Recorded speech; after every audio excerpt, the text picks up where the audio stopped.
இன்னைக்கு எபிசோட்ல முத்து தன்னோட பிளானை பத்தி சொல்லிட்டு இருக்காரு. ஸ்ருதி தனக்கு அதுல என்ன கேரக்டர்னு கேக்குறாங்க. அடுத்து மீனாவுக்கு என்ன கேரக்டர்னு கேக்குறாங்க. அதுக்கு முத்து இந்த ரெய்ட்ல மீனாக்கு எந்த கேரக்டரும் கிடையாது. ஏன்னா மீனாக்கு அவங்க எல்லாரையும் தெரியும், அவங்களும் மீனாவும் பார்த்துருக்காங்க. அதனால நம்ம 4 பேரும் தான் அந்த ரெய்டுக்கு போறோம் அப்படின்னு சொல்றாங்க.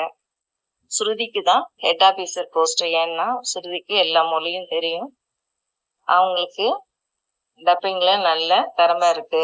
அதனால அவங்க இந்த கேரக்டர் எடுத்துக்கிட்டோம். ரவி ஸ்ருதிக்கு அசிஸ்டண்ட், ரவிக்கு நாங்க 2 பேரும் அசிஸ்டண்ட் அப்படின்றாரு.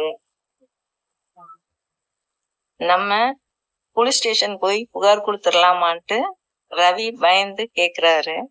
எந்த பயமும் பயப்பட தேவையில்லை, நம்ம கரெக்டா பண்ணலாம், நம்ம கிட்ட எந்த தப்பும் இல்லை அப்படின்னு ஸ்ருதி சொல்றாங்க. மீனா சாமி கிட்ட வேண்டிக்கிறாங்க எல்லாம் கரெக்டா நடக்கணும் அப்படின்ட்டு. மறுநாள் காலையிலேயே 4 பேரும் ரெய்டுக்கு கிளம்பிடுறாங்க. காரை சிந்தாமணி வீட்டுக்கு கொஞ்சம் முன்னாடியே நிப்பாட்டிடுறாங்க. 4 பேரும் இறங்கி ஒரு ஓரமா நின்று மறைஞ்சிருந்து பாக்குறாங்க. முத்து பார்வதி அத்தைக்கு போன் பண்ணி, சிந்தாமணி இப்ப கிளம்பிடுவாங்க, நீ எப்படியாவது 3 மணி நேரம் அங்கேயே நிப்பாட்டி வச்சுக்கோ அத்தை அப்படின்னு சொல்றாரு. பார்வதி அத்தை எனக்கு கொஞ்சம் பயமா தான் இருக்கு, இருந்தாலும் பரவாயில்ல நான் பாத்துக்கிறேன் அப்படிங்கிறாங்க. அப்புறமா பார்வதி அத்தை போனை வச்சிடுறாங்க. கொஞ்ச நேரத்துல சிந்தாமணி கார்ல ஏறி கிளம்பிடுறாங்க. அதை பார்த்துக்கிட்டு இருந்தோன்னே 4 பேரும் அவங்க வீட்டுக்குள்ள போறாங்க. நாங்க இன்கம் டேக்ஸ்ல வந்திருக்கோம், நீங்க எல்லாரும் போன் எல்லாம் வச்சிருங்க, நீங்க யார்ட்டையும் பேசக்கூடாது அப்படின்றாங்க. எங்க அம்மா அப்படிலாம் எதுவும் காசு பணம் நிறைய சேர்த்து வச்சுக்கல, எங்க அம்மா இல்லாத நேரம் வரக்கூடாது, எங்க அம்மாவுக்கு போன் பண்ணணும்ட்டு ஒரு ஆள் மட்டும் போனை எடுத்து வச்சுக்கிறாரு. உடனே ஸ்ருதி அவங்கள ஒரு அடி கொடுக்குறாங்க. பயந்துடுறாங்க மிச்ச 4 பேரும்.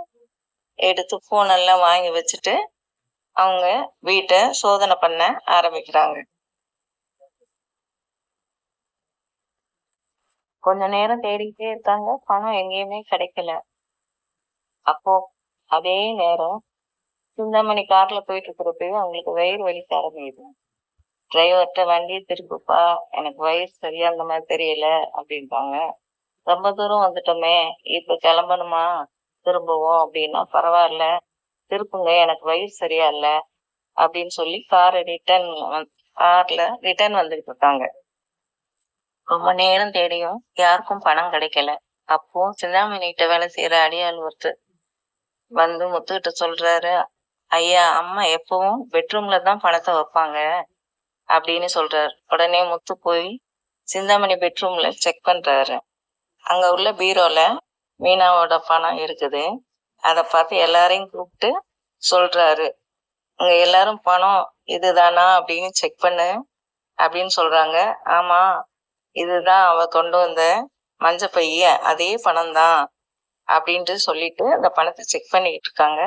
அதே நேரம் சிந்தாமணி கார்ல ரிட்டர்ன் வந்துட்டு இருக்காங்க. இதோட இந்த எபிசோட் முடியுது.